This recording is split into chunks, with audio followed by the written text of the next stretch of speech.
Conjunction समझते हैं कि वो क्या होते हैं। कंजंक्शंस जो होते हैं, कंजंक्शंस होते हैं जो जॉइन करते हैं वर्ड्स को, फ्रेजेस को या क्लॉजेस को। आज हम फ्रेजेस और क्लॉजेस को भी थोड़ा बहुत डिटेल में पढ़ेंगे।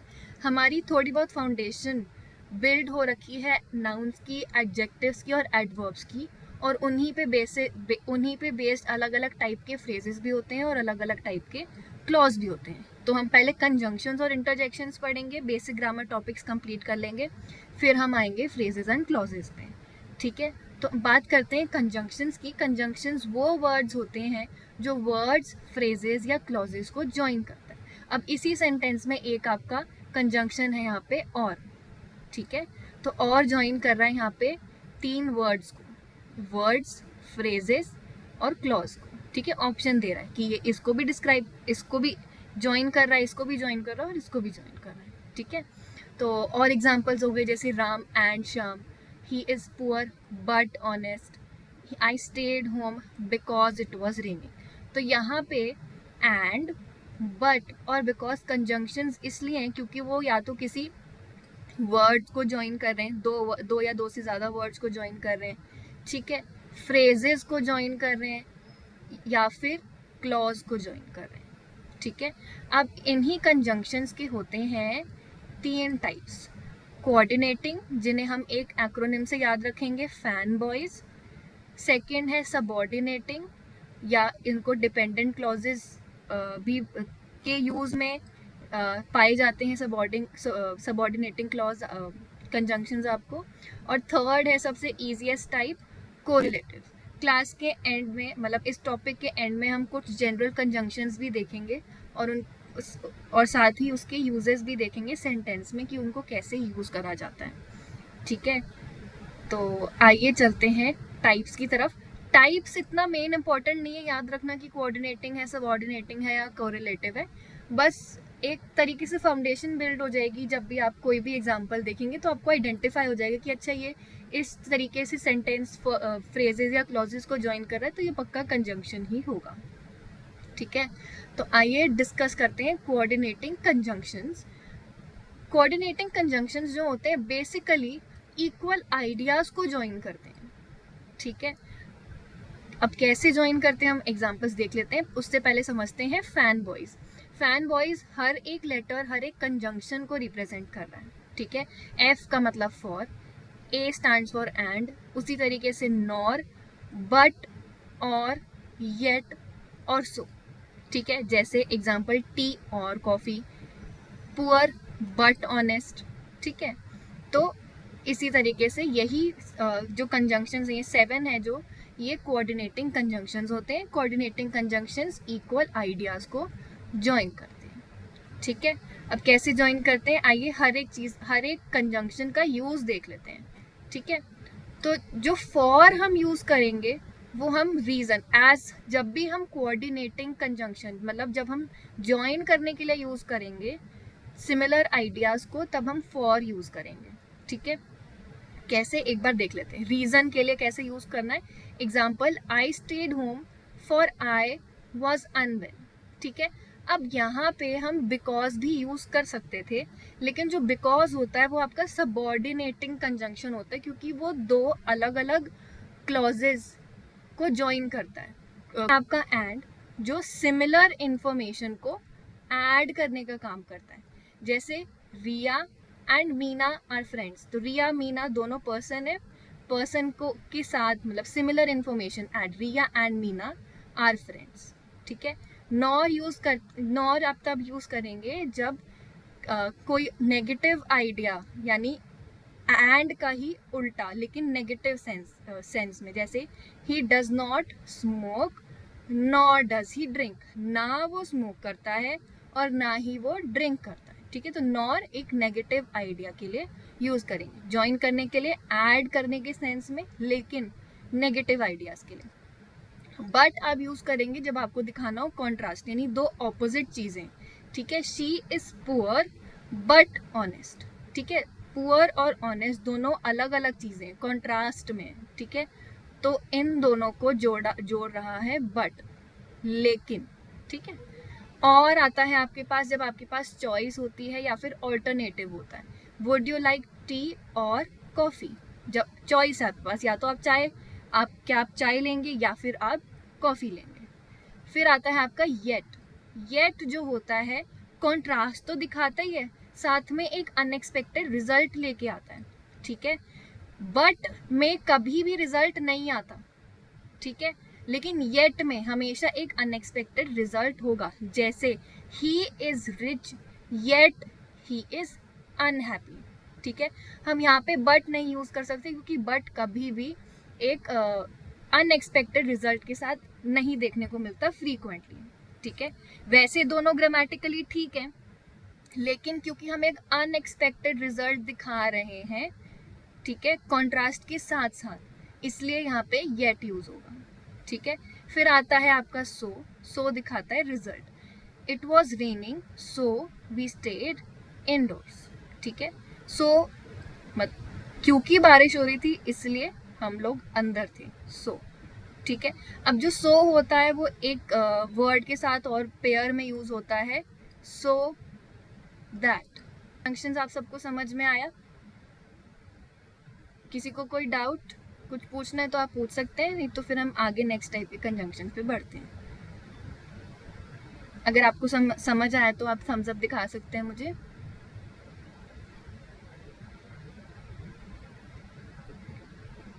ठीक है, थैंक यू।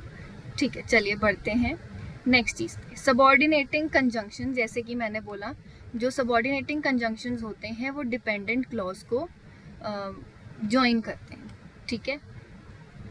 एक डिपेंडेंट क्लॉज को ज्वाइन करते हैं एक इंडिपेंडेंट क्लॉज से, ठीक है। ऐसे एग्जांपल्स हैं बिकॉज, ऑल्दो, सिंस, इफ। अच्छा, सिंस यहाँ पे कंजंक्शन तब एज कंजंक्शन तब यूज होगा जब वो दो चीज़ों को ज्वाइन कर रहा है। एज प्रेपोजिशन जब यूज होगा जब हम किसी टाइम के बारे में बात कर रहे हैं, ठीक है। तो सिंस अलग अलग सेंटेंस में अपने यूज, जिस तरीके से वो यूज होता है उस तरीके से उसका चेंज हो जाता है पार्ट्स ऑफ स्पीच। वो एडजेक्टिव की तरह भी काम कर सकता है अगर नाउन को डिस्क्राइब कर रहा है तो, नाउन के अलावा किसी चीज़ को डिस्क्राइब कर रहा है तो वो एडवर्ब भी काम कर सकता है। लेकिन जैसे ही वो दो चीज़ों को जोड़ने का काम कर रहा है तब वहाँ पे वो कंजंक्शंस हो जाएगा। If, unless, when, while, before, after, until, ये सारे वर्ड्स जब भी दो चीज़ों को ज्वाइन करने के लिए यूज होंगे तब ये एक क्लॉज बन जाएंगे और तब ये कंजंक्शन बन जाएगा, ठीक है।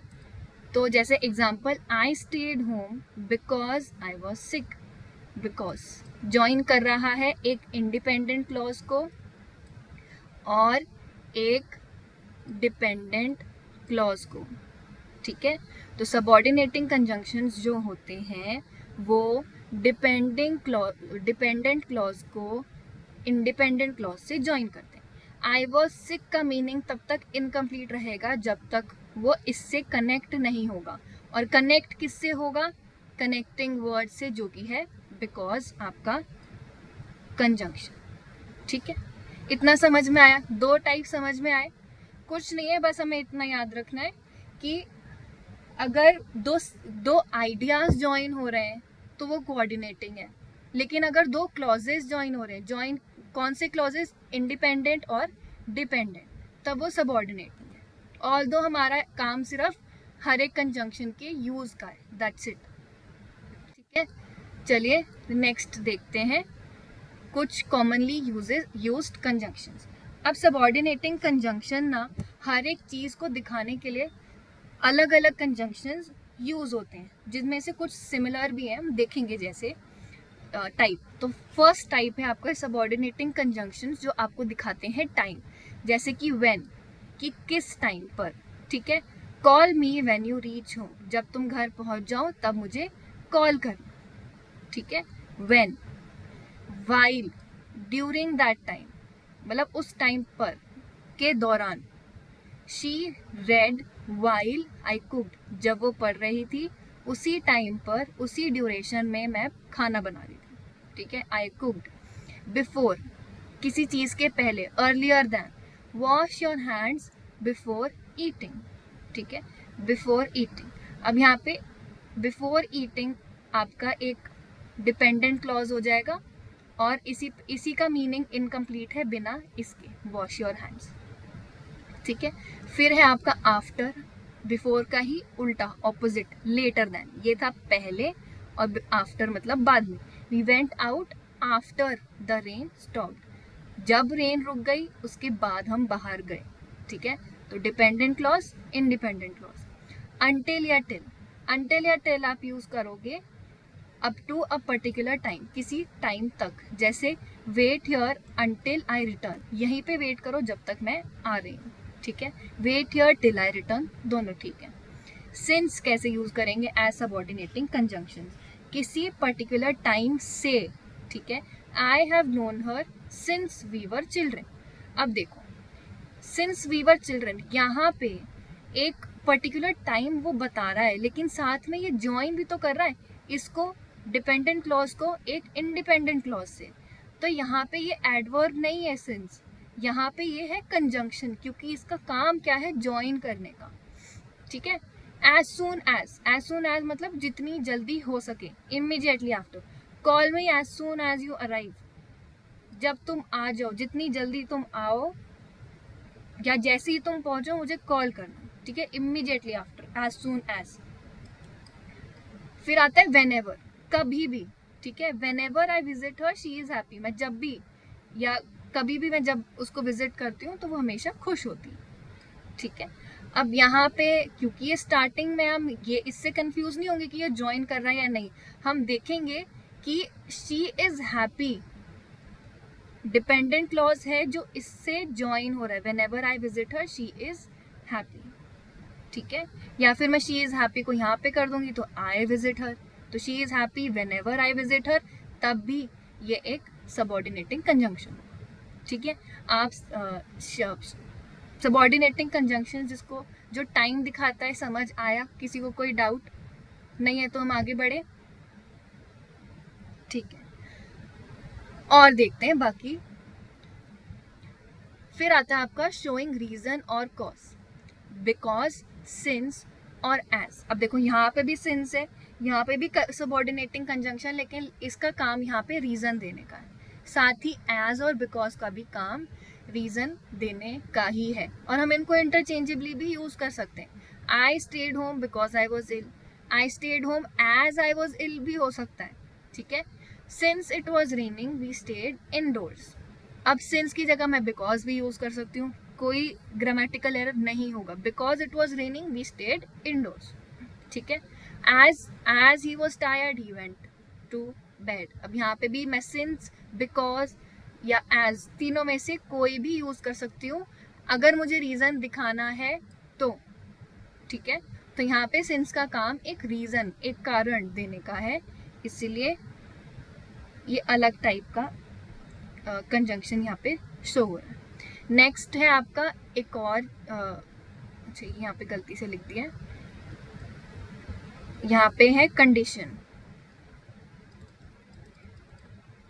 कुछ कंजंक्शंस ऐसे होते हैं जो कंडीशन दिखाते हैं। ठीक है, स्टेट दिखाते हैं।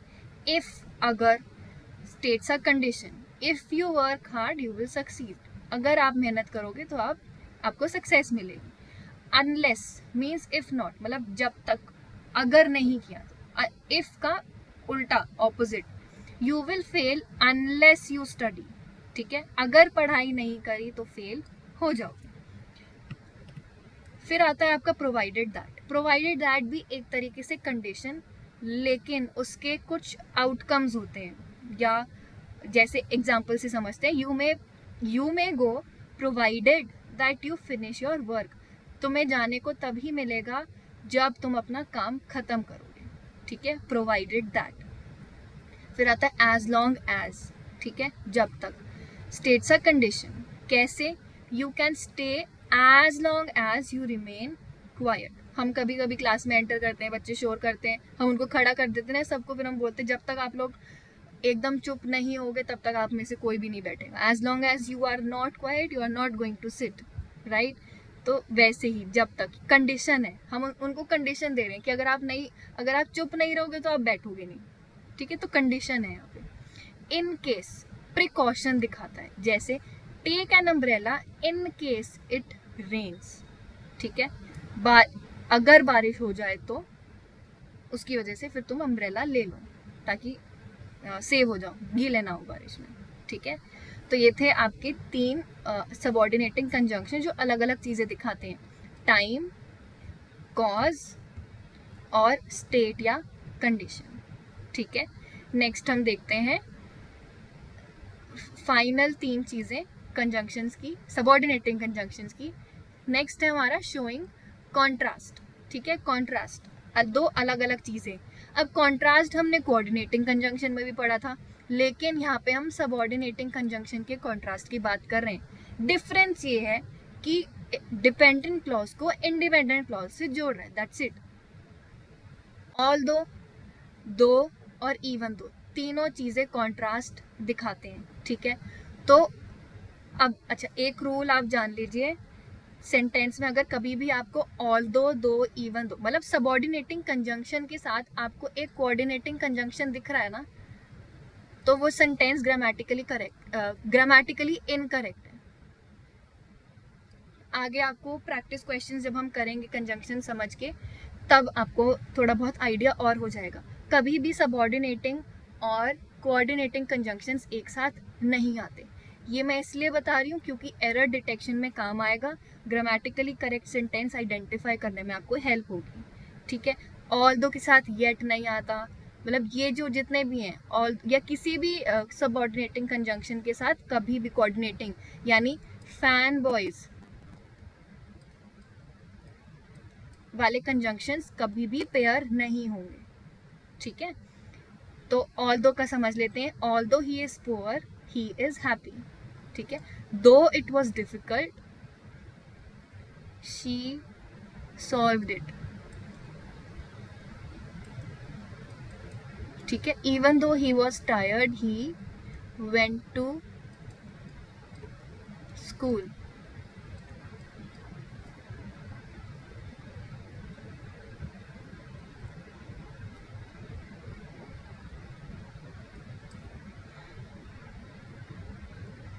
फिर आता आपका वेयर एज दिखाता है दो चीज़ों के बीच में कॉन्ट्रास्ट दिखाता है लेकिन दो चीज़ों के बीच में, ठीक है। अब ऑल दो इवन दो, ये सारे दो या दो से ज़्यादा चीज़ों में दिखा सकते हैं, लेकिन वेयर एज सिर्फ दो चीज़ों में कॉन्ट्रास्ट दिखाएगा। जैसे I like tea whereas my brother likes coffee, ठीक है। मुझे चाय पसंद है लेकिन मेरे भाई को कॉफ़ी, कंट्रास्ट है। चाय और कॉफ़ी दो अलग अलग कंट्रास्टिंग चीज़ें, डिफरेंट चीज़ें। कंट्रास्ट का मतलब होता है डिफरेंट, अलग, ठीक है। वाइल जो होता है वो कंट्रास्ट दिखा सकता है लेकिन हमेशा नहीं। हमने वाइल अभी पहले भी पढ़ा था, जब दो चीज़ें साइमल्टेनियसली एक साथ हो रही हैं, she red while I cooked, ठीक है। अब यहाँ पे while I like classical music my sister likes Bollywood, ठीक है। तो ये डी वाले जितने भी कंजंक्शंस हैं, ऑल दो इवन दो, वेयर एज और वाइल, ये सारे कॉन्ट्रास्ट दिखाते हैं, लेकिन सिर्फ वेयर एज ही ऐसा है जो सिर्फ दो चीज़ों में कॉन्ट्रास्ट दिखाता है, ठीक है। बाकी सारे जो कंजंक्शंस हैं वो आपको दो या दो से ज़्यादा चीज़ों में कॉन्ट्रास्ट दिखा सकते हैं, ठीक है। फिर है आपका सो दैट। अब यहाँ पे सो दैट आ गया, ठीक है। सो दैट यहाँ पे एक पर्पस अगर दिखा रहा है तो वो एक सबऑर्डिनेटिंग कंजंक्शन हो जाएगा, लेकिन जैसे ही वो दो क्लॉजेस को ज्वाइन नहीं कर रहा तब वो कोऑर्डिनेटिंग, ठीक है। फिर सो दैट और इन ऑर्डर दैट दोनों चीज़ें पर्पस दिखाती है, ठीक है, ऑब्जेक्टिव दिखाती है। जैसे ही worked hard so that he could succeed, so that purpose क्या है, उसने मतलब सक्सेस के लिए उसने मेहनत करी, ठीक है। पर्पस यहाँ पे सक्सेस है। इन order that she spoke loudly in order that every one could here. अब यहाँ पे आप इसको इंटरचेंजेबली यूज कर सकते हो। He worked hard in order that he could succeed, या she spoke loudly so that every one could hear her, ठीक है। दोनों का यूज सेम है, आप दोनों को एक दूसरे की जगह यूज कर सकते हो ग्रामेटिकली सही होगा, ठीक है। अब सो दैट एक और चीज के लिए भी यूज होता है एज रिजल्ट, ठीक है। सो दैट के साथ आता है सच दैट, ठीक है। कैसे दिखाएगा? So that he was so tired. अब यहाँ पे अलग अलग, यहाँ पे जगह है, बीच में गैप है, यहाँ पे एक साथ यूज हो रहा है। तो रिजल्ट तब दिखाएगा सो दैट जब अलग अलग यूज हो रहा है गैप में। सच दैट भी ऐसे ही अलग अलग गैप में यूज हो रहा है। जैसे he was so tired that he fail asleep, result दिखा रहा है इतना टायर्ड था दैट कि उसको नींद आ गई। ये रिजल्ट है, ये रिजल्ट है जो सो दैट दिखा रहा है, लेकिन उनके बीच में गैप है, ठीक है। Such that it was such a difficult task that everyone struggled, ठीक है। सच बीच में गैप, फिर दैट। रिजल्ट क्या है? सब लोगों को मुश्किल हुई उस टास्क को कंप्लीट करने में, ठीक है। इतना आपको समझ में आया? कोई क्वेश्चन?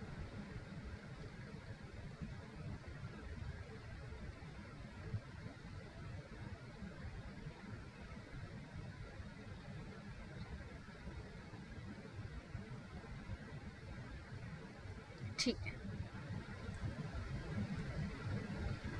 देखिए। अच्छा, सो और सच में क्या डिफरेंस है? सो जो होगा वो हमेशा पर्पस दिखाएगा कि कोई चीज क्यों करी जा रही है, ठीक है। और सच जो है आपको दिखाएगा कंडीशन, ठीक है, या डिग्री दिखा सकता है, या कोई डिफाइनिंग प्रॉपर्टी, ऐसे मतलब किस हद तक वो चीज हो सकती है। डिफिकल्ट टास्क, एक कंडीशन, टास्क कैसा था? डिफिकल्ट, ठीक है। नेक्स्ट फाइनल टाइप है आपका कोरिलेटिव, वो कंजंक्शंस जो पेयर में काम करते हैं। अच्छा, ईदर और। अब यहाँ पे जितने भी कंजंक्शंस इस पीपीटी में यूज हुए हैं जिनके बीच में तीन तीन ऐसे डॉट्स है ना, वो इसलिए हैं कि वो यूज होंगे। जैसे नीदर है तो इनके बीच में कुछ वर्ड है, फिर नॉर आ रहा है, ठीक है। तो इन तीन डॉट्स का यही मतलब है। अच्छा, अब बात करते हैं कोरिलेटिव कंजंक्शंस होते क्या हैं। जो सबसे पहली बात तो पेयर में काम करते हैं। पेयर में कैसे काम करते हैं? Either or, not only but also, scarcely when, neither nor, no sooner than, though yet, both and, hardly when, whether or. आगे टेबल में हम उनके यूजेस और एग्जांपल्स भी देखेंगे। कुछ एग्जांपल्स यहाँ पर भी दे रखे हैं।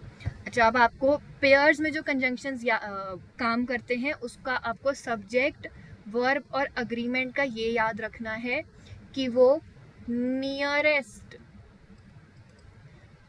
सब्जेक्ट के साथ वर्ब अग्री करेगा। यानी जो भी वर्ब यूज होगा इन पेयर वाले के साथ, पेयर वाले कंजंक्शंस के साथ, verb will agree to the nearest subject, ठीक है। आइए एक एग्जांपल से समझते हैं।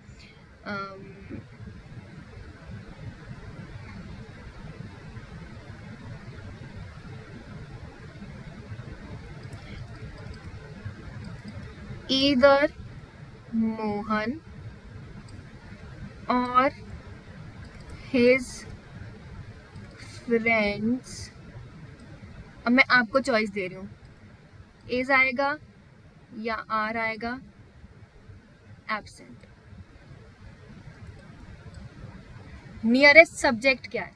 नियरेस्ट सब्जेक्ट है फ्रेंड्स। फ्रेंड्स प्लूरल है, प्लूरल के साथ इज नहीं आता, क्या आता है? आर। यस मैम, सही आंसर आपने टाइप किया, आर, ठीक है। यस, हाँ जी मैम, आर आएगा। नियरेस्ट सब्जेक्ट क्या है? वर्ब के, हेल्पिंग वर्ब के या लिंकिंग वर्ब के। प्लूरल है तो प्लूरल ही आएगा, ठीक है। अगर यहाँ पे एक छोटा सा मैं चेंज कर दूं, मैं मोहन हिज फ्रेंड्स को इंटरचेंज कर दूं, ठीक है। अब मैं मोहन की जगह लिख दूं हिज फ्रेंड्स और मोहन, अब क्या आएगा? नियरेस्ट सब्जेक्ट क्या है? सिंगुलर है, तो अब आएगा इज। बहुत बढ़िया, यहाँ पे आएगा इज, ठीक है, तो ऐसा सिर्फ ईदर और नहीं, सारे कोरिलेटिव कंजंक्शंस के साथ ये वाला सब्जेक्ट वर्ब अग्रीमेंट का रूल फॉलो होगा कि वर्ब जो होगा वो उसके नियरेस्ट सब्जेक्ट के साथ अग्री करेगा, यानी उसके नियरेस्ट सब्जेक्ट जो भी उसके सबसे पास है उसके साथ मैच करना चाहिए ग्रामेटिकली, चाहे वो लिंकिंग वर्ब हो, चाहे वो डैश वाला वर्ब हो, DASH, डू, एक्शन, स्टेट और हैव वाला, डैश वाला, ठीक है। तो यहाँ पे एक आपका सब्जेक्ट वर्ब अग्रीमेंट का काम आएगा, ठीक है। ईदर और मीनिंग सेम है, ईदर और, या ये, ठीक है। नीदर नॉर, ना तो ये ना तो वो, ठीक है। फिर neither Riya nor Simran attended the class, both Riya and Simran are excellent students, both हमेशा दो लोगों के लिए या दो चीज़ों के लिए यूज होगा। She is not only intelligent but also hard working, ना सिर्फ वो इंटेलिजेंट है, वो हार्ड वर्किंग भी है। Not only but also, contrast दिखाने के लिए, लेकिन काम करेगा एज कंजंक्शन जो पेयर में काम करता है, जो पेयर में काम करता है उसको बोलते हैं correlate. No sooner had the teacher entered than the students became silent, ठीक है। हमेशा जो भी वर्ड पेयरिंग यहाँ पे दे रखी है, नीदर के साथ नॉर ही यूज होगा, नीदर के साथ और नहीं यूज हो सकता। नॉट ओनली के साथ बट ऑल्सो आएगा, नॉट ओनली देन नहीं आएगा, ठीक है। तो जिस कंजंक्शन की जो पेयरिंग दे रखी है उसी के साथ यूज होगा, ये आपका थंब रूल रहना चाहिए, चाहे वो कैसा भी सेंटेंस हो, ठीक है। कभी कभी क्वेश्चंस में जो ऑप्शंस होते हैं वो कन्फ्लिक्टिंग होते हैं, क्योंकि फर्स्ट या सेकंड वाला तो मैच कर रहा होता है लेकिन उसके पेयर वाला नहीं होता, वो सिर्फ एक ही करेक्ट होता है। तो ये तो आपको थंब रूल बनाना पड़ेगा कि हर पेयर में कौन से दो हैं जो वो साथ ही यूज होंगे, ठीक है। फिर आपका hardly had I reached home when it started raining, तो मतलब मैं घर भी नहीं पहुंची थी जब बारिश होनी शुरू हो गई, ठीक है। Hardly, when, scarcely had she finished her work, उसने अपना काम थोड़ा बहुत ही कंप्लीट किया था। व्हेन द गेस्ट्स अराइव्ड, जब गेस्ट्स आ गए। दो he is poor yet he is honest, अब यहाँ पे दो और येट हमने सिर्फ इंडिपेंडेंटली पढ़ा है फैन बॉयज में से कि वो कोऑर्डिनेटिंग, राइट, लेकिन यहाँ पे ये पेयरिंग के साथ यूज हो रहा है तो ये हो गया कोरिलेटिव। फिर आपका वेदर यू अग्री और डिसअग्री, वेदर और, ठीक है। वेदर यू अग्री और disagree you must follow the rules, चाहे आप अग्री करो या आप डिसअग्री करो लेकिन आपको रूल्स फॉलो करने चाहिए, ठीक है। ये सेंटेंसेस तो हमने डिस्कस कर लिया, हम यूज देख लेते हैं। ईदर और चॉइस दिखाता है, नीदर नॉर दो नेगेटिव ऑल्टरनेटिव्स दिखाता है, बोथ एंड दो चीज़ों के लिए यूज होता है, not only but also stress या इम्पोर्टेंस देने के लिए यूज होता है, नॉट ओनली बट ऑल्सो, ठीक है। बट ऑल्सो इंटेलिजेंट तो है ही लेकिन हार्ड वर्किंग भी है, ठीक है। वेदर और दिखाता है पॉसिबिलिटीज या ऑल्टरनेटिव्स, अलग अलग options. I do not know whether he will come और नॉट, ठीक है, मुझे नहीं पता कि वो आएगा या नहीं आएगा, वेदर और। As shows comparison, she is as tall as her sister, ठीक है। अब यहाँ पे बिना कंपैरेटिव एडजेक्टिव यूज करे कंजंक्शन के थ्रू कंपैरिजन दिखा दिया। She is as tall as her sister, वो अपनी सिस्टर की जितनी ही टॉल है, ठीक है, कंपैरिजन में। No sooner than, immediate sequence, hardly when और स्कार्सली व्हेन, ठीक है। ये तीनों चीजें इमीडिएट सीक्वेंस दिखाते हैं। कैसे? No sooner had he arrived than the bell rang, ठीक है, वो अभी तक पहुंचा भी नहीं था कि बेल बज गई। Hardly had I reached home when it started raining, हम डिस्कस कर चुके हैं, इमीडिएट सीक्वेंस है, ठीक है। घर पहुंचने से पहले ही बारिश होने लग गई, बहुत जल्दी, ठीक है, उसके आने से पहले ही बेल बज गई। फिर scarcely had the one, scarcely मतलब बहुत थोड़ा, ठीक है, मैच बस शुरू ही हुआ था जब बारिश होनी शुरू हो गई, ठीक है। तो ये तीनों चीजें, no sooner than, hardly when और स्कार्सली व्हेन, आपको दिखा रहे हैं इमीडिएट सीक्वेंस, ठीक है। यहाँ तक किसी को कोई डाउट नहीं है तो रिकैप कर लें कंजंक्शंस और ट्रिक्स देख लेते हैं। ट्रिक्स रहेंगी आपकी 4। वर्ब जो होगा, जैसे मैंने आपको भी बताया, कोरिलेटिव में हमेशा नियरेस्ट सब्जेक्ट के साथ अग्री करेगा। प्लूरल है तो प्लूरल, सिंगुलर है तो सिंगुलर। फिर कुछ फिक्स्ड पेयर्स जिसका आपका थंब रूल रहेगा, no sooner then, scarcely, when, both, and, either और नीदर नो।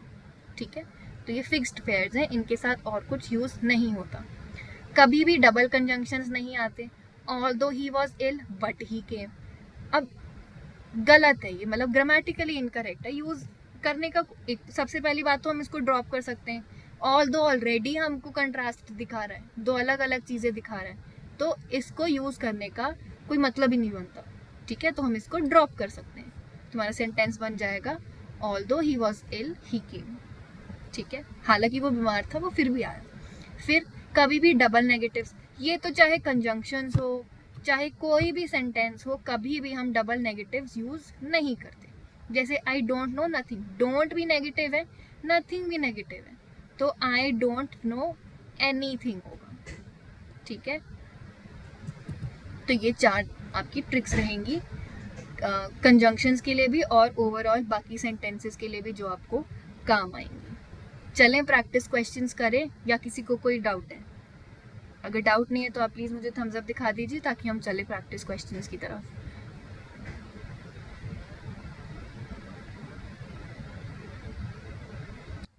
ठीक है, चलिए चलते हैं।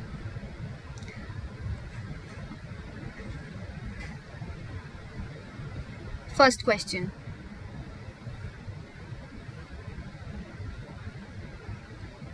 the teacher was strict dash the students respected her fairness.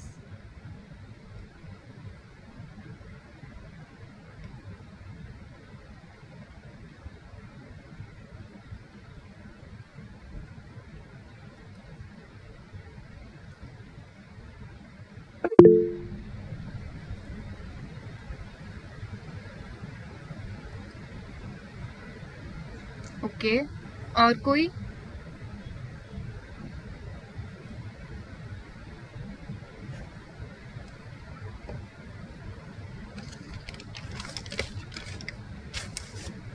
और कोई जिसको लगता है बी के अलावा ऑप्शन होगा?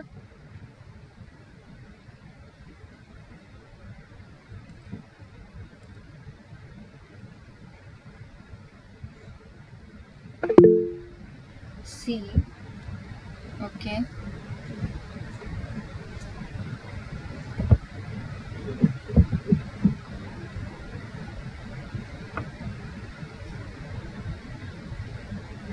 ठीक है। ऑप्शन बी वैसे तो करेक्ट है, the teacher was strict yet the students respected her fairness. Teacher strict थी, उसके बाद भी जो स्टूडेंट्स हैं वो रिस्पेक्ट करते हैं उनकी, उसकी फेयरनेस, मतलब जो क्लासरूम मैनेजमेंट की बात हो रही है यहाँ पे। अच्छा, सो क्यों गलत है? सो इसलिए गलत है क्योंकि यहाँ पे रिजल्ट नहीं आ रहा, दोनों चीज़ें कॉन्ट्रास्टिंग है, डिफरेंट है। यहाँ पे ये स्ट्रिक्ट है इसलिए रिस्पेक्ट करते हैं, तो थोड़ा कन्फ्लिक्टिंग नहीं हो गया? तो इसलिए सो गलत होगा। सो जो होगा आपको कॉन्सिक्वेंस दिखाएगा, यहाँ पे सेकंड क्लॉज ना ही रिजल्ट तो दिखाई नहीं रहा ना फर्स्ट चीज़ का, तो ऑप्शन सी आपका इनकरेक्ट हो जाएगा। नेक्स्ट क्वेश्चन पे पढ़ते हैं। The students revised the lesson carefully dash they could perform well in the assessment. अब यहाँ पे देखो आपके पास रिजल्ट है,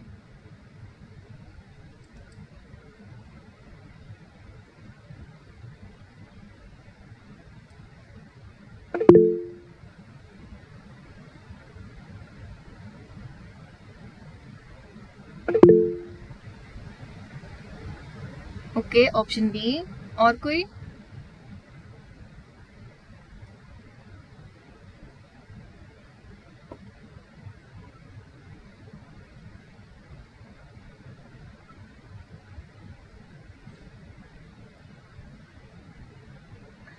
आप लोग थके हुए हैं क्या? आप इसलिए रिस्पॉन्ड नहीं कर रहे?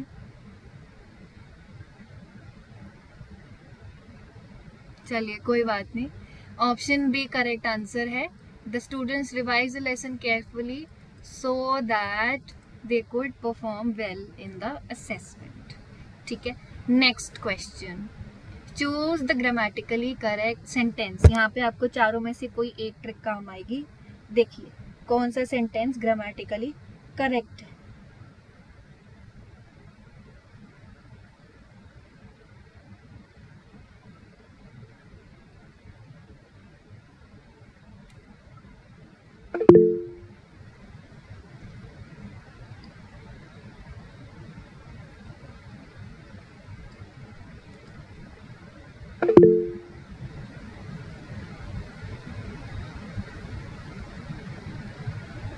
जी, option B is the correct answer. यहाँ पे सिर्फ एक ही कंजंक्शन यूज हुआ है। हमने चारों में से एक रूल पढ़ा था, समझा था कि कभी भी दो कंजंक्शंस यूज नहीं होंगे एक सेंटेंस में। ठीक है, तो इसी के साथ आपका ऑप्शन बी करेक्ट है। Next question, the teacher noticed that several students were struggling with the topic dash she changed her teaching strategy. यहाँ पे फिर से रिजल्ट है जी, option B, so she change her teaching strategy. ठीक है, अगर कॉन्ट्रास्टिंग होता तो बट यूज करते, अगर ऑप्शन होता ऑल्टरनेट ऑप्शन होता तो और यूज करते, नॉर एक कोरिलेटिव कंजंक्शन होगा, यहाँ पे एज कंजंक्शन कोऑर्डिनेटिंग कंजंक्शन काम करेगा, तो नॉर तो बिल्कुल भी नहीं होगा, मीनिंग ही डिफरेंट हो गया। नेक्स्ट क्वेश्चन, यहाँ पे कोरिलेटिव आएगा आपका। ये मोस्ट कॉमनली लंच ब्रेक में होता है हमारे साथ।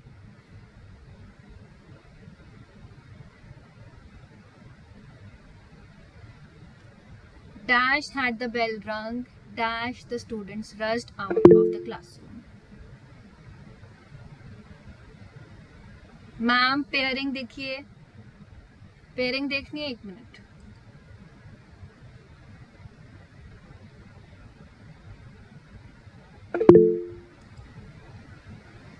अब बताइए ऑप्शन बी होगा या ऑप्शन सी? जी बिल्कुल, ऑप्शन सी। यहाँ पे आपको पेयरिंग पे ध्यान देना है। ऑप्शन बी में आपने ये व्हेन नहीं आता, नो सूनर के साथ आता है देन। ठीक है, तो option C is the correct answer.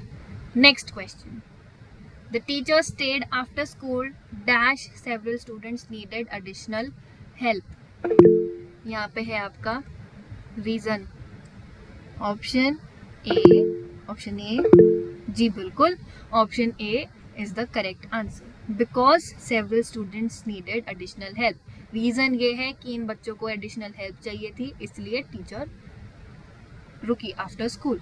ठीक है, next question, choose the correct sentence. यहाँ पे आपका सब्जेक्ट वर्ब अग्रीमेंट का रूल आएगा। देखिए नियरेस्ट सब्जेक्ट जहाँ से अग्री हो रहा है।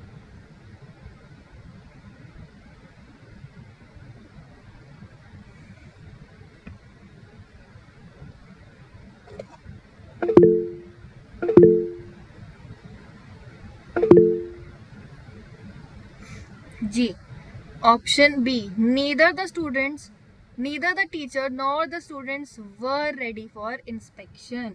अच्छा, अब देखिए जब भी पेयरिंग में होना, नीदर, नॉर या कोई भी कोरिलेटिव हो कंजंक्शन, तो हमेशा सब्जेक्ट वर्ब अग्रीमेंट का रूल फॉलो होगा। ठीक है, जब भी ये इंडिपेंडेंटली एग्जिस्ट करे, नीदर, ठीक है, ईदर या ऐसे और वर्ड्स जो इनडेफिनेट होते हैं, तब ये एज सिंगुलर सब्जेक्ट काम करेंगे। एज लॉन्ग एज इनका ये एक पेयर में एग्जिस्ट नहीं कर रहे सेंटेंस में, तब तक सिंगुलर रहेंगे। लेकिन जैसे ही पेयर में एग्जिस्ट करेंगे अपने पार्टनर के साथ, जैसे नीदर का नॉर, तो वैसे ही वहां पे सब्जेक्ट वर्ब अग्रीमेंट का रूल आ जाएगा। ठीक है, लेकिन अगर नीदर, ईदर और इसके अलावा और कोरिलेटिव कंजंक्शंस जो बिना अपने पार्टनर के हैं, बिना अपनी पेयरिंग के हैं, तो उनके साथ वो सिंगुलर कंसिडर होंगे और सिंगुलर वाला ही सब्जेक्ट वर्ब अग्रीमेंट उनके साथ यूज होगा रूल। ठीक है, अब यहाँ पे मुझे पूरा लिखना चाहिए था नियरेस्ट सब्जेक्ट। ठीक है दोनों रूल्स सब्जेक्ट वर्ब अग्रीमेंट के। ठीक है, बट अगर पेयरिंग में है तो नियरेस्ट सब्जेक्ट वाला रूल, अगर पेयरिंग में नहीं है तो सिंगुलर माना जाएगा उसको, ठीक है। चलिए आगे बढ़ते हैं नेक्स्ट क्वेश्चन की तरफ। The teacher gave the instructions twice dash every student could understand the activity clearly. यहाँ पे अगेन रिपीटेशन है और साथ में रिजल्ट भी है।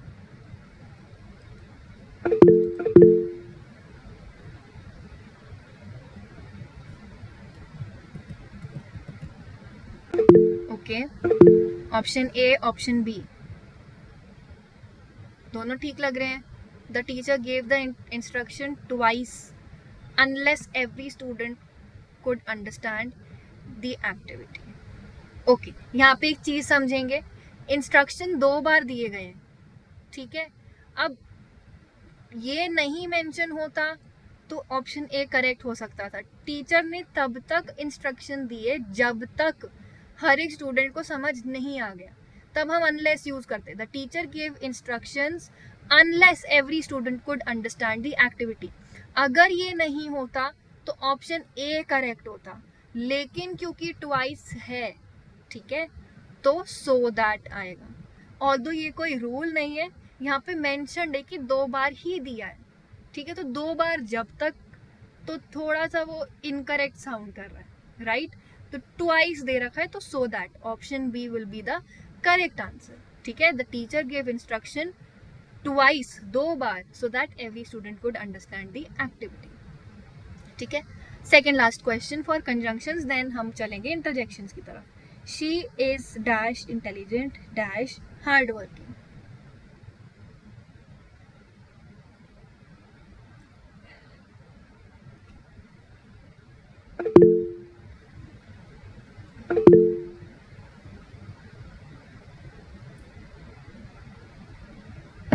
ऑप्शन सी बिल्कुल करेक्ट आंसर है। Not only but also, she is not only intelligent but also hard working. Option C is the correct answer. Next and the final question, the school organised additional practice questions that dash the learners could develop greater confidence before examination.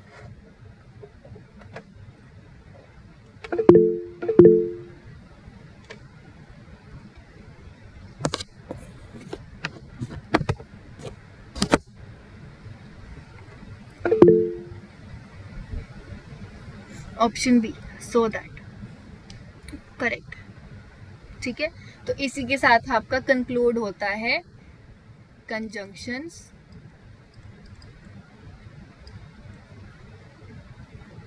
Is done in today's class. Conjunctions में I hope आप सबने correct answer दिए। Hardly कोई answers थे जो incorrect थे, but हमने उनको समझ लिया। तो आई थिंक हमारा कंजंक्शंस कंप्लीट हो गया है, हमें समझ में आ गया। किसी को अगर कोई डाउट है तो आप पूछ सकते हैं, नहीं तो फिर हम चलते हैं सबसे इजी टॉपिक की तरफ जो कि है इंटरजेक्शंस। चलें स्टार्ट करें इंटरजेक्शंस फिर। चलिए करते हैं, ठीक है। जैसे मैंने आपको क्लास की बिगिनिंग में बताया कि इंटरजेक्शंस जो होते हैं वो सडन यानी अचानक होने वाली फीलिंग्स या एक्सप्रेशन को एक्सप्रेस करने के लिए यूज होते हैं। आप उनको पहचानेंगे कैसे? एक एक्सक्लेमेशन मार्क से और उसके पहले एक वर्ड होगा, ठीक है। एक वर्ड या शॉर्ट फ्रेज जो सडन इमोशन, फीलिंग या रिएक्शन को दिखाता है। सेंटेंस से ग्रामेटिकली कनेक्टेड होता है बाकी के सेंटेंस से, मतलब यूजुअली बिगिनिंग में यूज होता है, स्टार्टिंग में, ठीक है। और साथ में एक्सक्लेमेशन मार्क होता है और उसके बाद कॉमा भी हो सकता है, ठीक है।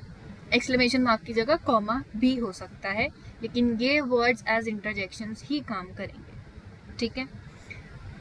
ओके, टिप आपकी ये सिंपल ही रहेगी कि अगर आप इन इंटरजेक्शन को हटा भी देंगे तो सेंटेंस का मीनिंग सेम ही रहेगा, ठीक है। बस यही डिफरेंस आएगा कि इसमें एक्सप्रेस इमोशन नहीं होगा, ठीक है, इमोशन एक्सप्रेस नहीं होगा, बस सेंटेंस का मीनिंग वही रहेगा, ठीक है। जैसे wow that's amazing, alas the old man died, hurray या ये वी वन, ठीक है। तो आपके यहाँ पे इस साइड राइट साइड में जॉय को जो एक्सप्रेस करता है वो हुर्रे, सॉरो यानी सैडनेस, ठीक है, को जो एक्सप्रेस करता है अलास, रियलाइजेशन ओ, ठीक है, oh so this was the mistake he made, ठीक है, रियलाइजेशन कोई चीज़ पता चलना, रिलीफ के लिए आ, या फिर एक और वर्ड है फ्यू, ठीक है, फिर अटेंशन ग्रैब करने के लिए हे, वाउ फॉर सरप्राइज, पेन के लिए आउच, प्रेज करने के लिए, तारीफ करने के लिए ब्रावो, वेल डन, ब्रावो, ठीक है, मिस्टेक के लिए oops, बिगनिंग के लिए वेल, ठीक है, डिस्गस्ट के लिए ठीक है, मतलब किसी चीज़ से बिल्कुल ही मतलब मन ही खराब हो गया, डिस्गस्ट, ठीक है। तो ये सिर्फ यही है इंटरजेक्शंस, अलग अलग फीलिंग्स को, सडन फीलिंग्स को, अचानक से होने वाली फीलिंग या इमोशन को जो एक्सप्रेस करता है उसी को इंटरजेक्शन कहते हैं, ठीक है। अच्छा, यही सेम चीज़ यहाँ पर भी है, joy, surprise, sorrow, pain, realisation, praise, तारीफ, relief, mistake, attention, beginning, disgust, same ही चीज़ है, ठीक है। तो यही थे आपके इंटरजेक्शंस, ठीक है। तो दो टॉपिक हमारे अभी क्लियर हो गए, कंजंक्शंस और इंटरजेक्शंस। इनके करें हम प्रैक्टिस क्वेश्चंस, चलिए करते हैं, कम ही रखे मैंने इंटरजेक्शंस के, इजी होते हैं, उसके बाद फिर हम अपना नेक्स्ट टॉपिक शुरू करेंगे जो इम्पोर्टेंट है, ठीक है। चलो, फर्स्ट क्वेश्चन फॉर इंटरजेक्शन आपकी स्क्रीन के सामने है।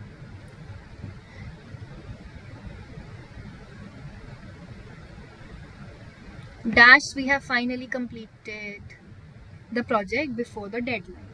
प्रोजेक्ट कंप्लीट हो गया है, किसी प्रोजेक्ट या काम कंप्लीट जब हो जाता है तुम्हें कैसा लगता है, उस हिसाब से इंटरजेक्शन यूज होगा। फ्यू, ठीक है, option C is the correct answer, बहुत बढ़िया। Next question, which interjection expresses surprise? चारों में ऑप्शंस में से कौन सा ऐसा इंटरजेक्शन है जो सरप्राइज दिखा रहा है?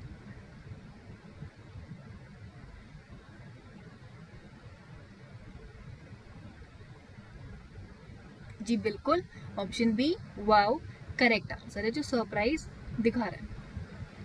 Next, dash I forgot to attach the document to the email, गलती हुई है यहाँ पे, ऑप्शन बी बिल्कुल सही आंसर है, ऑप्शन बी oops। चलिए next question, which sentence uses an interjection expressing praise, तारीफ?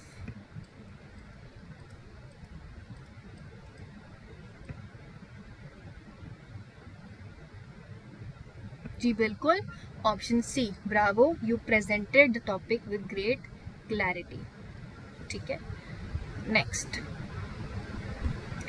Consider the sentence hey please wait for me, hey वाला जो इंटरजेक्शन है क्या एक्सप्रेस कर रहा है, पेन, अटेंशन, सॉरो या relief? A B C D, option B, option B is the correct answer. तो इसी के साथ हमारा कंप्लीट होता है इंटरजेक्शंस भी, सबसे इजी टॉपिक इंटरजेक्शंस, जो एक सडन फीलिंग या एक्सप्रेशन को दिखाता है, ठीक है। चलिए, दो टॉपिक्स आपको पक्का समझ में आ गए अच्छे से, आपको कोई डाउट तो नहीं है?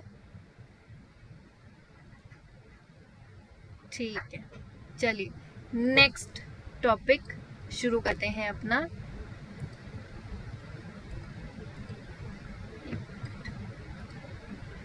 नेक्स्ट टॉपिक है हमारा फ्रेजेस एंड क्लॉजेस, ठीक है। फ्रेजेस एंड क्लॉजेस हम थोड़ा बहुत समझ चुके हैं, एक काम करते हैं, थोड़ी ना अपनी मेमोरी रिफ्रेश करते हैं, और मेमोरी रिफ्रेश करने के साथ साथ हमने क्या पढ़ा था फ्रेजेस एंड क्लॉजेस में? जो फ्रेजेस होते हैं और क्लॉजेस, एक मिनट, फ्रेजेस और क्लॉजेस दोनों ग्रुप ऑफ वर्ड्स होते हैं, right?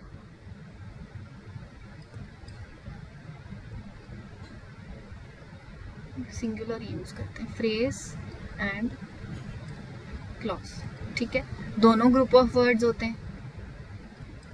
of words with incomplete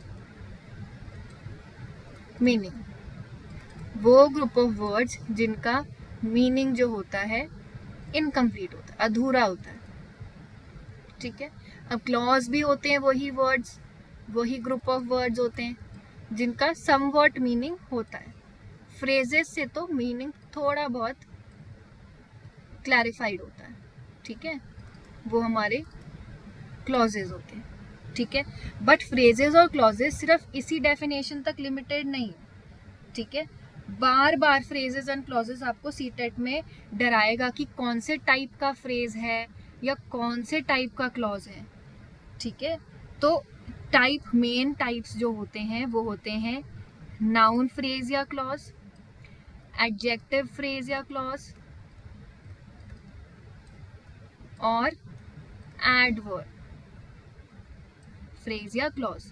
अच्छा, अब नाउन की कैटेगरी में अगर नाउन की जगह अगर प्रोनाउन भी यूज हो रहा है ना, तो भी वो नाउन फ्रेज या नाउन क्लॉज होगा, ठीक है।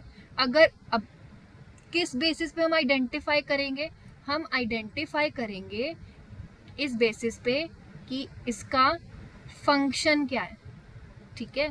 जो भी फ्रेज या क्लॉज यूज हो रहा है एक सेंटेंस में, उसका फंक्शन डिसाइड करेगा कि वो कौन से टाइप का फ्रेज है या कौन से टाइप का क्लॉज है। ये बेसिक चीज पहले आपको समझ में आई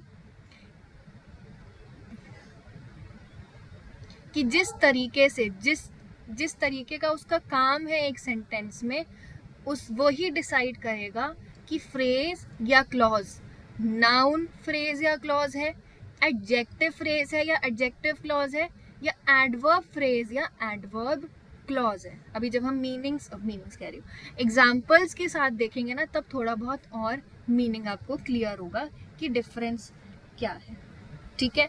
अच्छा, आपको सिर्फ ये याद रखना है कि अगर आपको सब्जेक्ट दिख रहा है, ठीक है, एग्जाम्पल्स यूज कर लेने चाहिए हमें, ठीक है। सबसे पहले आपने क्या देखना है, सिर्फ एक ही चीज देखनी है कि एक सब्जेक्ट कोई एक्शन कर रहा हो। क्या देखना है कि सब्जेक्ट एक एक्शन कर रहा हो, ठीक है। अगर सब्जेक्ट नहीं है और साथ में एक फाइनाइट वर्ब नहीं, हमने फाइनाइट वर्ब समझा था जो चेंज होता है सब्जेक्ट के अकॉर्डिंग, ठीक है, चेंजेस अकॉर्डिंग टू सब्जेक्ट, ठीक है। जैसे आई एम और ही इज, ठीक है, वो फाइनाइट वर्ब होगा, ठीक है। इन द गार्ड, अगर सब्जेक्ट और फाइनाइट वर्ब की पेयरिंग में एग्जिस्ट नहीं कर रही कोई चीज एक ही सेंटेंस में, तो वो फ्रेज होगा। जैसे इन द गार्डन, गार्डन में, अब यहाँ पे कोई सब्जेक्ट नहीं है जिसके बारे में बात हो रही है, ना कोई सब्जेक्ट वर्ब यानी कोई एक्शन कर रहा है, यहाँ पे सिर्फ ग्रुप ऑफ वर्ड्स है जिसका मीनिंग इनकम्प्लीट है, बिना किसी सब्जेक्ट या बिना किसी वर्ब की।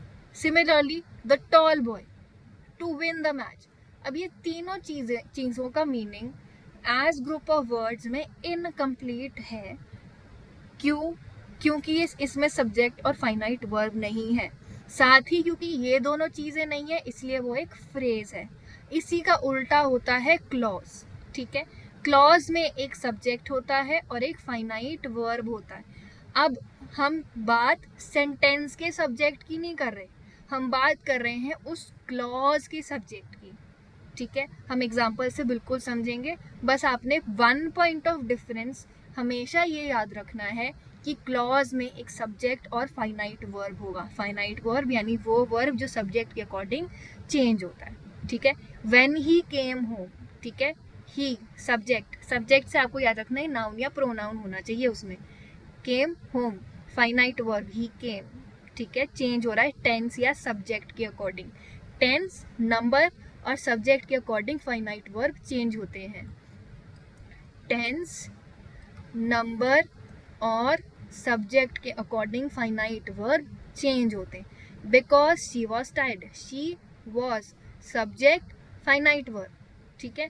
Who lives next door, who यहाँ पे सब्जेक्ट है, ठीक है, नाउन या pronoun, lives verb, next door, ठीक है, ये दोनों ग्रुप ऑफ वर्ड्स हैं, दोनों का मीनिंग इसका बिल्कुल ही इनकम्प्लीट है, इसका कुछ एक्सटेंट किसी हद तक कंप्लीट है। डिफरेंस क्या है, फ्रेज में सब्जेक्ट और फाइनाइट वर्ब नहीं होता और क्लॉज में सब्जेक्ट और फाइनाइट वर्ब होता है। इतना आप सबको समझ में आया? अगर आया तो क्या मैं थम्स अप देख सकती हूँ?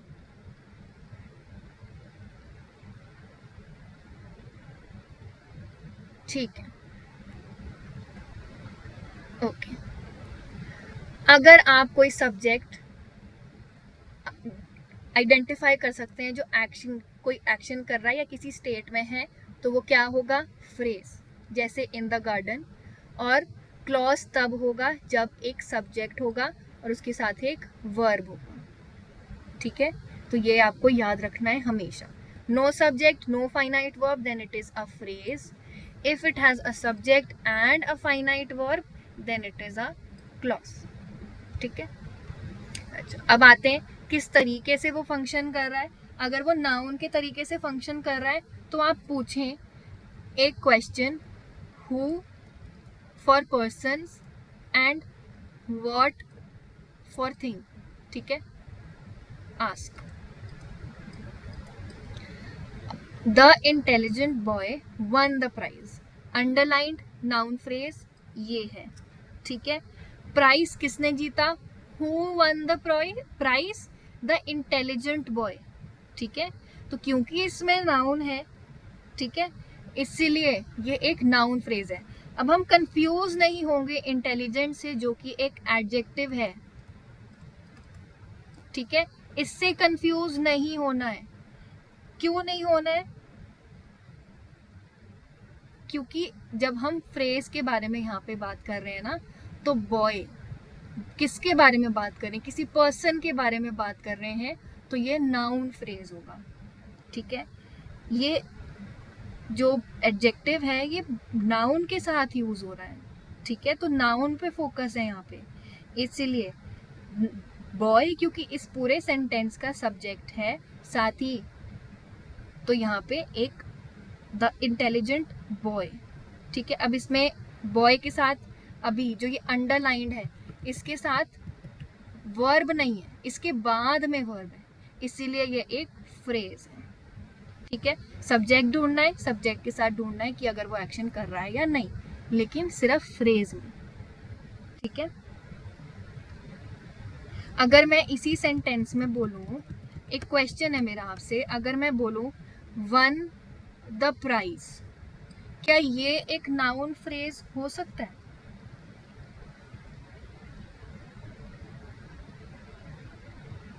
कोई ट्राई करना चाहेगा? देखिए यहाँ पे हु या व्हाट का क्वेश्चन आंसर नहीं हो सकता। हम देखिए हमारे पास यहाँ पे वर्ब है, अब वर्ब है लेकिन सब्जेक्ट नहीं है। ठीक है, तो ये एक तरीके से, क्योंकि ये वर्ब से शुरू हो रहा है ये फ्रेज, तो इसको हम रेफर करते हैं एक वर्ब फ्रेज के तरीके से। ठीक है, won the prize noun phrase नहीं हो सकता, क्योंकि आप कह सकते हो कि नाउन फ्रेज जो होगा, जो यहाँ पे वन है, वो एक फाइनाइट वर्ब है। हमने ये क्या समझा था कि फ्रेज में कभी भी फाइनाइट वर्ब नहीं आएगा। ठीक है, या सब्जेक्ट नहीं आएगा, या दोनों एक साथ नहीं आएंगे, तो वो फ्रेज नहीं होगा। ठीक है, मतलब वो फ्रेज होगा अगर दोनों चीजें नहीं है। ठीक है, मैं ज्यादा कंफ्यूज नहीं करूंगी। ये फर्स्ट सेंटेंस नाउन फ्रेज इसीलिए है क्योंकि प्राइज किसने जीता, इंटेलिजेंट बॉय ने। ठीक है, द इंटेलिजेंट बॉय, ये एक नाउन फ्रेज है क्योंकि इस फ्रेज में सब्जेक्ट के साथ एक फाइनाइट वर्ब की पेयरिंग नहीं है, इसीलिए ये एक नाउन फ्रेज है। यही नाउन फ्रेज क्लॉज कब बनेगा, जब आपके पास सब्जेक्ट के साथ एक वर्ब आएगा, फाइनाइट वर्ब जो चेंज हो रहा है सब्जेक्ट के साथ। I know what he wants, अगर ही की जगह आई होता तो आई वॉन्ट हो जाता। ठीक है, तो चेंज हो रहा है, तो ये एक क्लॉज है। व्हाट ही वॉन्ट्स, उसको क्या चाहिए, व्हाट। ठीक है, नाउन फ्रेज और नाउन क्लॉज में थोड़ा बहुत आपको क्लियर हुआ? क्या डिफरेंस है। फ्रेज में आपको सिर्फ आपकी ट्रिक यही रहेगी, आपको ये आइडेंटिफाई करना है फ्रेज या क्लॉज आइडेंटिफाई करने के लिए कि सब्जेक्ट के साथ वर्ब है या नहीं। अगर दोनों है तो क्लॉज, दोनों में से कोई भी एक नहीं है या कोई भी एक है तो फ्रेज। ठीक है, अगर क्वेश्चन को आंसर कर रहा है हु या व्हाट तो वो नाउन होगा। अगर फ्रेज है तो नाउन फ्रेज, अगर क्लॉज है तो नाउन क्लॉज। ठीक है, अब देखिए नाउन क्लॉज में यहाँ पे आपके पास ये है एक फाइनाइट वर्ब, ये है आपके पास सब्जेक्ट। अब सब्जेक्ट कैसे है, ये सिर्फ क्लॉज का सब्जेक्ट है। ठीक है, सेंटेंस का सब्जेक्ट आई है लेकिन क्लॉज का सब्जेक्ट ही है, जिसके बारे में बात हो रही है बेसिकली वही सब्जेक्ट होता है, चाहे वो सेंटेंस हो चाहे हम सेंटेंस के पार्ट के बारे में बात करें। ठीक है, फ्रेजेस और क्लॉजेस दोनों ही सेंटेंस के पार्ट होते हैं। तो यहाँ पे व्हाट ही वांट्स में जो सब्जेक्ट है वो क्लॉज का सब्जेक्ट है, ना कि सेंटेंस का। ठीक है, समझ में आया आप सबको? किसी को कोई डाउट है तो आप पूछ सकते हैं। आई नो ये बहुत कंफ्यूजिंग टॉपिक है, लेकिन जैसे हमें एग्जाम्पल्स के थ्रू समझ में आ जाए वो हमारे लिए बेस्ट रहता है।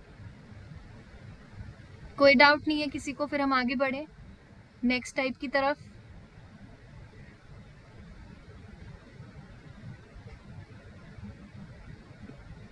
ठीक है, बढ़ते हैं। नेक्स्ट है आपका एडजेक्टिव फ्रेज और एडजेक्टिव क्लॉज। देखिए हमें थंब रूल सिर्फ यही याद रखना है, सब्जेक्ट एंड फाइनाइट वर्ब दोनों हैं तो क्लॉज, दोनों में से कोई भी नहीं है एक है तो फ्रेज। उसके साथ किस टाइप का फ्रेज या क्लॉज है कि वो नाउन क्लॉज है, नाउन फ्रेज है, एडजेक्टिव क्लॉज है, एडजेक्टिव फ्रेज है, या एडवर्ब क्लॉज या एडवर्ब फ्रेज है, जिस तरीके से वो काम करेगा एक सेंटेंस में, जिस तरीके का उसका फंक्शन हो। ठीक है, एडजेक्टिव फ्रेज या क्लॉज जो होगा आपका रहेगा वो आंसर करेगा इस क्वेश्चन को, विच वन, या फिर व्हाट काइंड, किस तरीके का।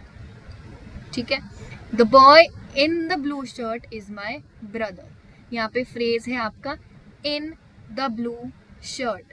यहाँ पे कोई भी ऐसा सब्जेक्ट नहीं है जो एक्शन कर रहा हो या स्टेट दिखा रहा हो। ठीक है, इन द ब्लू शर्ट किसको डिस्क्राइब कर रहा है? इन द ब्लू शर्ट किसको डिस्क्राइब कर रहा है? बॉय को डिस्क्राइब कर रहा है। बॉय क्या है? नाउन। नाउन को जो डिस्क्राइब करता है उसको हम बोलते हैं एडजेक्टिव। तो ये फ्रेज आपका कौन सा फ्रेज हो जाएगा? Adjective phrase. ठीक है, अब adjective clause, the boy who won the race is my brother. ठीक है, हु वन द रेस किसको डिस्क्राइब कर रहा है? अगेन बॉय को डिस्क्राइब कर रहा है। ठीक है, बॉय आपका नाउन है। ठीक है, इस नाउन को डिस्क्राइब कर रहा है जो रेस जीता। ये वाला फ्रेज डिस्क्राइब कर, ये वाला क्लॉज डिस्क्राइब कर रहा है क्योंकि यहाँ पे एक फाइनाइट वर्ब है और इसी क्लॉज का सब्जेक्ट क्या है जो काम कर रहा है? वो है हु। तो यहाँ पे हमारा हो जाएगा ये एडजेक्टिव क्लॉज। ठीक है, समझ में आया? अच्छा, ट्रिक क्या रहेगी आपकी कि ये ना हमेशा नाउन के जस्ट बाद में होगा जो उसी नाउन को डिस्क्राइब करेगा, ना उसमें जंप होगा ना गैप होगा। ठीक है, बस यही थंब रूल आपने रखना है, सब्जेक्ट एंड फाइनाइट वर्ब दो चीजें, दोनों है तो क्लॉज, नहीं है तो फ्रेज। ठीक है, कोई डाउट? समझ में आया?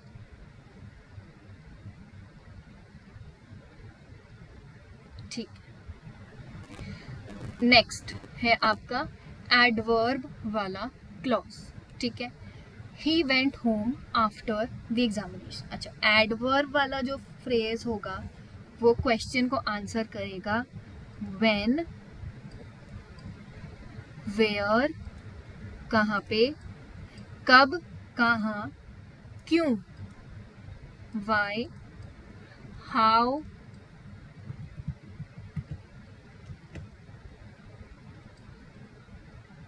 हाउ कैसे, और अंडर व्हाट कंडीशन, ठीक है।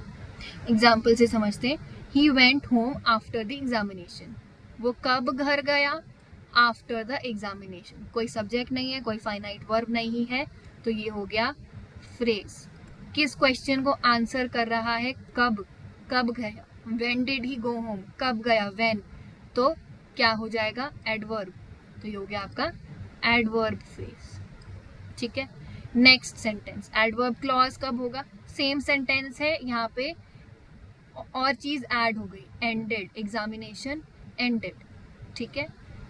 He went home after the examination ended, after the examination ended. Ended हो गया आपका फाइनाइट वर्ब, सब्जेक्ट हो गया इस क्लॉज का एग्जामिनेशन, तो सब्जेक्ट और फाइनाइट वर्ब दोनों है, तो ये है हमारा क्लॉज, ठीक है। कब गया, आफ्टर द एग्जामिनेशन, व्हेन वाला क्वेश्चन आंसर हो रहा है, तो एडवर्ब क्लॉज, ठीक है। ये कभी भी एक नाउन के बारे में नहीं होगा, हमेशा किसी एक्शन के बारे में होगा। अगर नाउन को डिस्क्राइब कर रहा है तो एडजेक्टिव, नाउन को नहीं बोल रहा है, नाउन के बारे में नहीं बता रहा है, तो एडवर्ब। तो ये थे आपके 3 टाइप्स, ठीक है। कोई डाउट तीनों में कि नाउन, एडजेक्टिव या एडवर्ब, फ्रेज या क्लॉज कब कब होगा, या एक बार रिकैप कर दूं, कर देती हूँ। सबसे पहले आपने याद रखना है, क्या आप सब्जेक्ट, डूइंग एन एक्शन को फाइंड कर सकते हैं, अगर हाँ तो क्लॉज, अगर नहीं तो फ्रेज। फंक्शन क्या रहेगा, क्वेश्चंस याद रखिए, अगर वो फ्रेज हु, अगर वो क्लॉज है और हु या व्हाट को आंसर कर रहा है तो नाउन, अगर वो फ्रेज है हु और व्हाट को आंसर कर रहा है तो नाउन फ्रेज, ठीक है। हर एक क्लॉज का अपना खुद का सब्जेक्ट होगा, वो हम कभी भी इस सब्जेक्ट के बारे में बात नहीं करेंगे जो कि सेंटेंस का सब्जेक्ट है। अगर किसी सेंटेंस में फ्रेज में एडजेक्टिव है और वो किसी नाउन को डिस्क्राइब कर रहा है तो एडजेक्टिव फ्रेज, अगर क्लॉज नाउन को डिस्क्राइब कर रहा है तो एडजेक्टिव क्लॉज, ठीक है। फ्रेज और क्लॉज का थंब रूल तो आपको आई होप अभी तक याद हो गया होगा। आइडेंटिफाई, इजी आइडेंटिफाई वाली ट्रिक आपकी ये है कि हमेशा किसी नाउन के जस्ट बाद में ही होगा, कोई जंप नहीं, कोई गैप नहीं।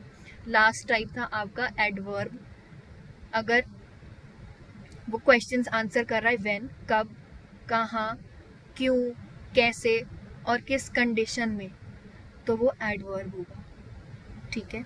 तो हमेशा किसी एक्शन को डिस्क्राइब करेगा या डिटेल देगा, लेकिन एज फ्रेज या क्लॉज के तरीके से, के माध्यम से, ठीक है। समझ में आया आप सबको, कोई डाउट। ये जो 3 चीजें मैंने अभी रिकैप करी है, find the group of words, group of words के बेसिस पे आप सब्जेक्ट और फाइनाइट वर्ब देखेंगे, अगर ये पेयरिंग है तो फ्रेज, नहीं है, सॉरी, अगर ये पेयरिंग है तो क्लॉज, और नहीं है तो फ्रेज। क्या फंक्शन परफॉर्म कर रहा है, हु व्हाट आंसर कर रहा है तो नाउन, विच वन या व्हाट काइंड आंसर कर रहा है या बेसिकली किसी नाउन को डिस्क्राइब कर रहा है। नाउन किसका, सेंटेंस का जो सब्जेक्ट होगा, फ्रेज का नहीं, क्लॉज का नहीं, ठीक है। नाउन को डिस्क्राइब कर रहा है तो एडजेक्टिव, और अगर आंसर कर रहा है क्वेश्चंस को when, where, why, how, condition, under what condition, तो एडवर्ब, ठीक है। तो ये 3 रहेंगे आपके। अच्छा, एक सेंटेंस में क्या तीनों टाइप्स के एग्जिस्ट कर सकते हैं, बिल्कुल एग्जिस्ट करते हैं, आइए देखते हैं कैसे, ठीक है।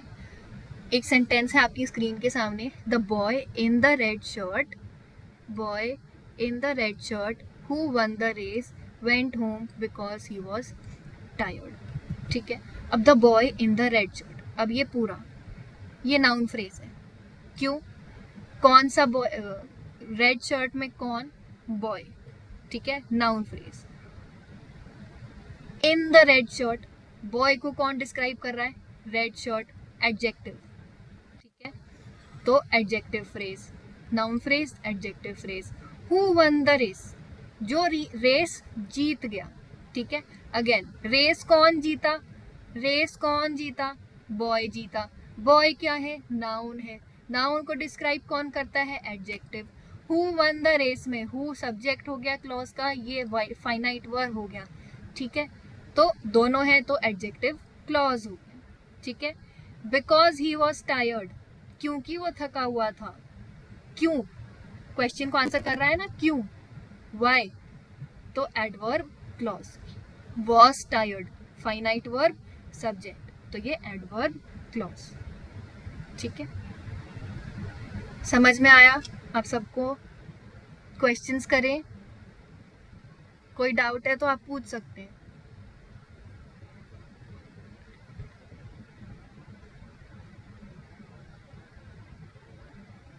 ये 6 की 6 टिप्स वही हैं जो मैंने आपको अभी एक्सप्लेन करी हैं, तो ज़्यादा हम टाइम वेस्ट नहीं करेंगे, हम क्वेश्चंस पे चलें। क्या मैं एक थम्स अप देख सकती हूँ? Okay, thank you. चलिए क्वेश्चंस करते हैं फ्रेजेस और क्लॉजेस के ऊपर। आइडेंटिफाई करना, फर्स्ट 5 आपके रहेंगे phrases. The students in the newly renovated laboratory conducted the experiment carefully.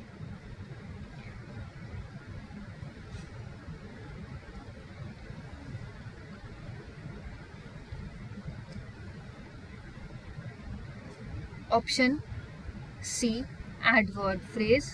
Okay.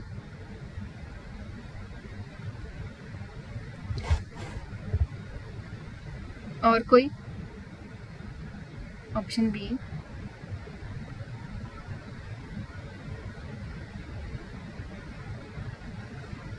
और कोई ट्राई करना चाहता है?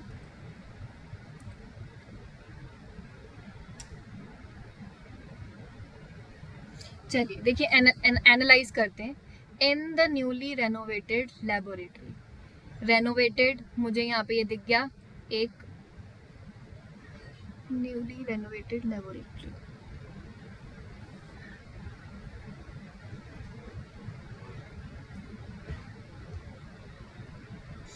ओके, ऑप्शन बी करेक्ट है। ऑप्शन बी करेक्ट क्यों है? क्योंकि देखिए अब यहाँ पे हमारे पास फाइनाइट वर्ब है रेनोवेटेड, लेकिन क्या हमारे पास सब्जेक्ट है? नहीं, तो ये पूरा जो ग्रुप ऑफ वर्ड्स है वो फ्रेज है, ठीक है, तो हम क्लॉज को तो काट देंगे, ठीक है। अब लेबोरेटरी को एडजेक्टिव डिस्क्राइब कर रहा है, ठीक है, लेबोरेटरी, न्यूली रेनोवेटेड लेबोरेटरी को कौन डिस्क्राइब कर रहा है? एडजेक्टिव, ठीक है, तो ये एक एडजेक्टिव फ्रेज होगी, ऑप्शन बी। कोई डाउट, कोई इशू तो आप कन्वे कर सकते हैं, नहीं तो फिर हम सेकंड क्वेश्चन पे बढ़ें।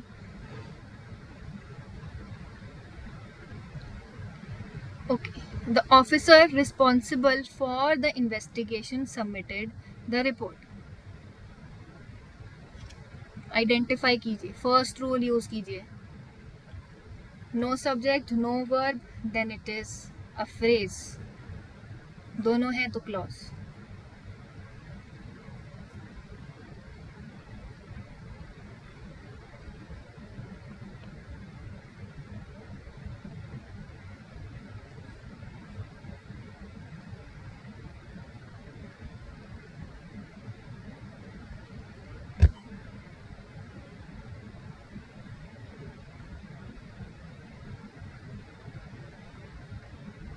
Option D. मैम ध्यान से देखिए, आपको सब्जेक्ट और वर्ब, फाइनाइट वर्ब दोनों है आइडेंटिफाई हो रहे हैं इसमें।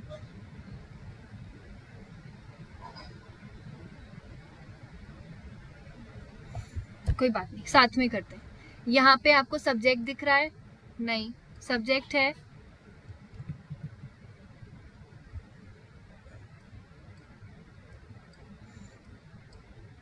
ऑब्जेक्ट, वर्ब, फाइनाइट वर्ब दिख रहा है जिसका टेंस चेंज हो या नंबर चेंज हो, तो फाइनाइट वर्ब भी नहीं है, तो ये पूरा क्या चीज है?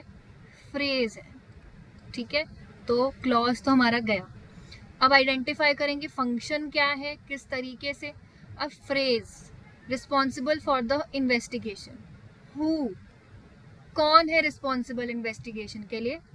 द ऑफिसर, ऑफिसर क्या है? नाउन है, एडजेक्टिव है या एडवर्ब है? अब बताइए आंसर क्या होगा?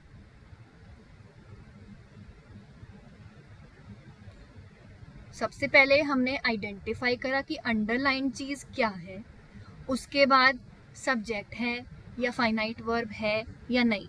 इस सेंटेंस में दोनों ही नहीं है, ना सब्जेक्ट है ना फाइनाइट वर्ब है, तो ये फ्रेज हुआ। अब ये फ्रेज आंसर किस चीज को कर रहा है? Responsible for the investigation. कौन है रिस्पॉन्सिबल इन्वेस्टिगेशन के लिए? The officer. ऑफिसर क्या है? नाउन है, तो इसका करेक्ट ऑप्शन हो जाएगा नाउन फ्रेज। ठीक है, इसका मतलब आपको डाउट है कुछ तीनों में से, तीनों आइडेंटिफाई करने में से?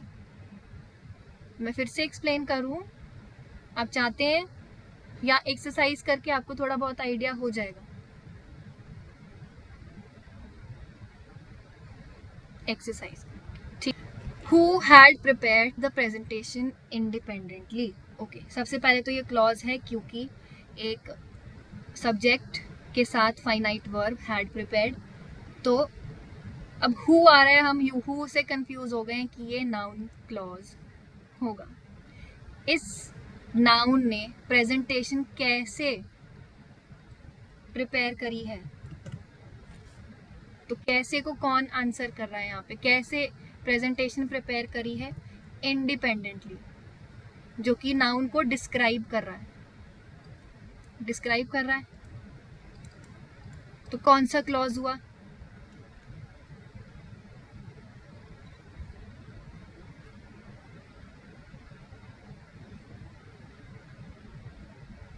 आंसर हो रहा है ना आपको क्वेश्चन, व्हाट काइंड, या किस तरीके से प्रेजेंटेशन बनाई या प्रेजेंट करी। तो ऑप्शन डी, एडजेक्टिव क्लॉज। ठीक है, नाउन तो है, साथ में जो भी वो एक्शन कर रहा है उसको डिस्क्राइब हो रहा है वो इंडिपेंडेंटली। ठीक है, तो who had prepared presentation independently describe कर रहा है स्टूडेंट को, उस स्टूडेंट को डिस्क्राइब कर रहा है ये क्लॉज, तो ये एडजेक्टिव क्लॉज। ठीक है, next question, question 3 for clauses. The committee postponed the meeting because several members were unavailable. कौन सा क्वेश्चन आंसर हो रहा है? वाई। क्यों कमिटी ने पोस्टपोन कर दी मीटिंग? क्योंकि इतने मेंबर्स अनअवेलेबल थे। अब आप बताइए आंसर क्या होगा? वाई है तो एडवर्ब, साथ में वर अनअवेलेबल, फाइनाइट वर्ब और मेंबर्स वर अनअवेलेबल। फाइनाइट वर्ब भी है और सब्जेक्ट भी है क्लॉज का, तो answer option D, option D adverb clause. ठीक है, next question, question 4। The scientist explained how the machine functioned. The scientist explained how the machine functioned. Who explained how the machine functioned? Scientist. Who answer हो रहा है, who answer करता है कौन सा clause या फ्रेज? अच्छा, क्लॉज है क्योंकि सब्जेक्ट फाइनाइट वर्ब, तो क्लॉज। किसने एक्सप्लेन करा? साइंटिस्ट ने। साइंटिस्ट क्या है? नाउन है, एडजेक्टिव है, एडवर्ब है।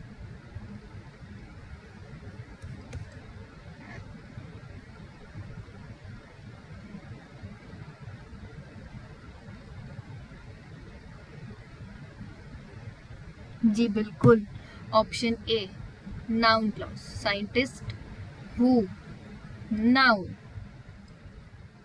नेक्स्ट, लास्ट क्वेश्चन, फिर आप लोग फ्री हैं। The students remained silent while the guest speaker was addressing the audience. Students कब साइलेंट थे?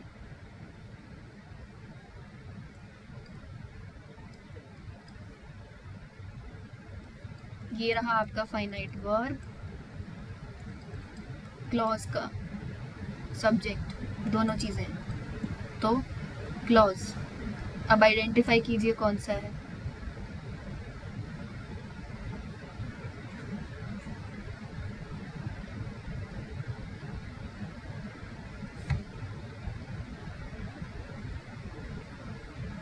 क्वेश्चंस दिखा दूं?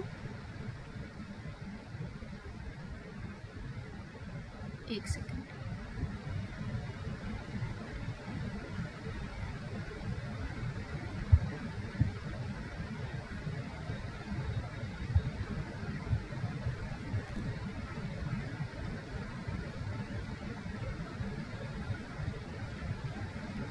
हाँ जी, लेकिन मैम कौन सा क्लॉज है?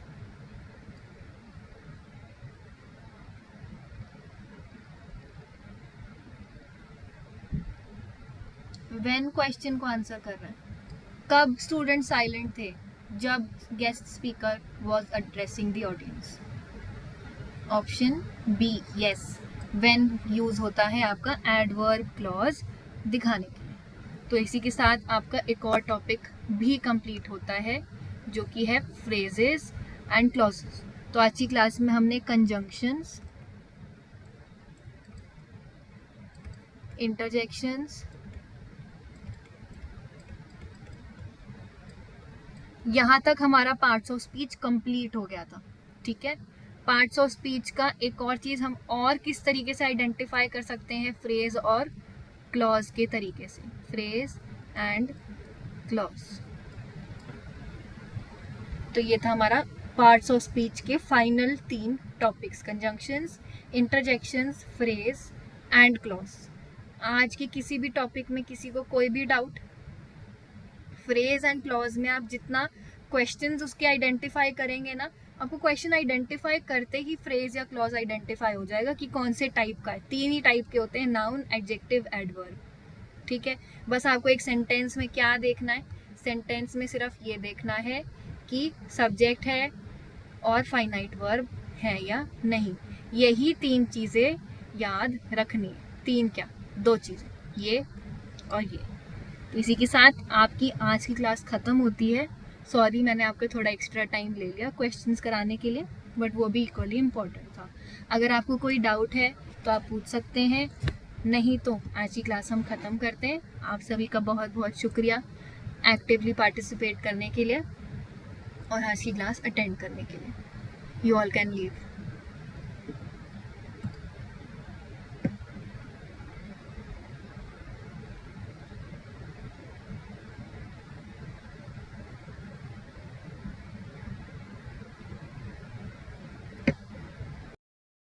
वीडियोस बनाने हैं, फिल्मोरा है ना।